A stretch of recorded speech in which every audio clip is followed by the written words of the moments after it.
Hello everyone, I am Akshay Sharma and welcome to my channel.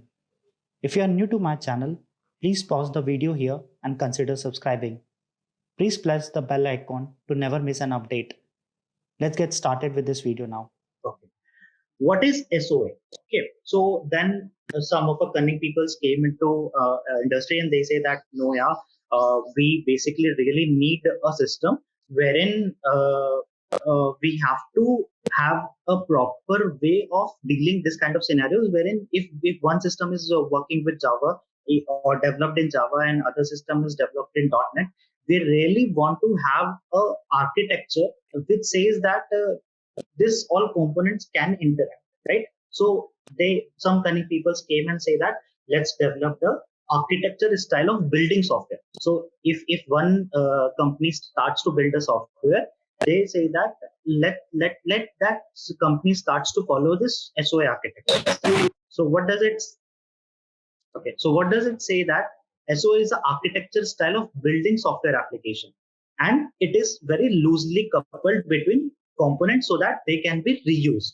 Okay, so this is SOA is a kind of architecture style which needs to be followed by the organization. Why that needs to be followed by the organization? Because it provides a loose coupling of the components, and that loose coupling of the components can be reused by different uh, with different component or a different system.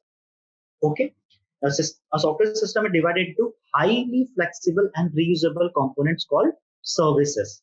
Okay, so what does it say that SOA architecture says that you have to have this functions or a services created in a way that various other systems can connect with your services and take the leverages of your services. Okay, let's take an example.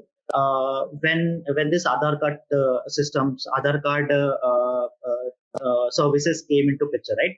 So what government of India does that all of a sudden everyone comes in and provide and started a law saying that all the banking accounts needs to be connected with Aadhaar card, right? This was the statement what government said, right? But government didn't publish open APIs for that, right? So how the banking systems will interact? They said that okay, what we will do is we will host our services in some UDT portals, okay? And then what you can do is you can just simply call our services or our API, and then you can fetch the detail, okay? So what? Let's take an example. What HDFC Bank does is they have provided a portal and said that you just have to enter your Aadhaar card details and verify yourself. So what the person have to do is he have to enter his Aadhaar card ID and just click on verify. Once he click on that verify, it goes to an external system of Government of India and verifies that whether this Aadhaar card ID really belong to the customer what my bank have registered. So let's take an example. I put my Aadhaar card ID as 1234 and I click on verify. That 1234 goes to Aadhaar card system and fetches my name.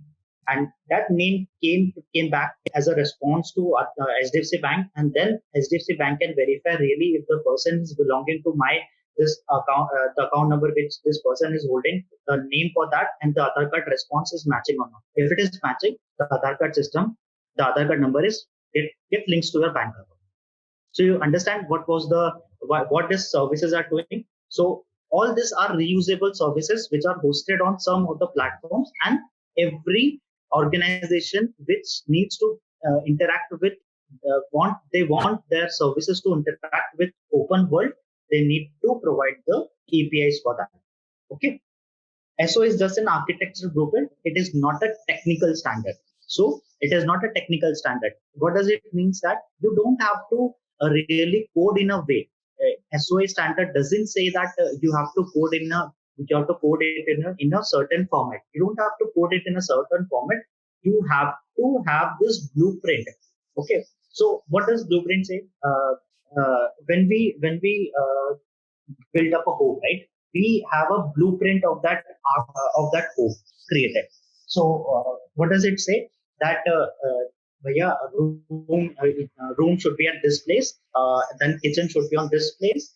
and all those balconies should be on this place, right? That is a blueprint, but it doesn't say that you have to use this kind of a concrete or this kind of cement at this place, right? It doesn't say it like that. So what does SO is? SO is an architecture blueprint which says that this should be done it like this way, but it doesn't say that it needs to be done like with this material or with this standards. What is services? Okay, now as I said before, right? Services in a technical terms, understand services are kind of functions. Okay, each functions is a self-contained module which is assigned a particular predetermined task. Okay, so what does it mean?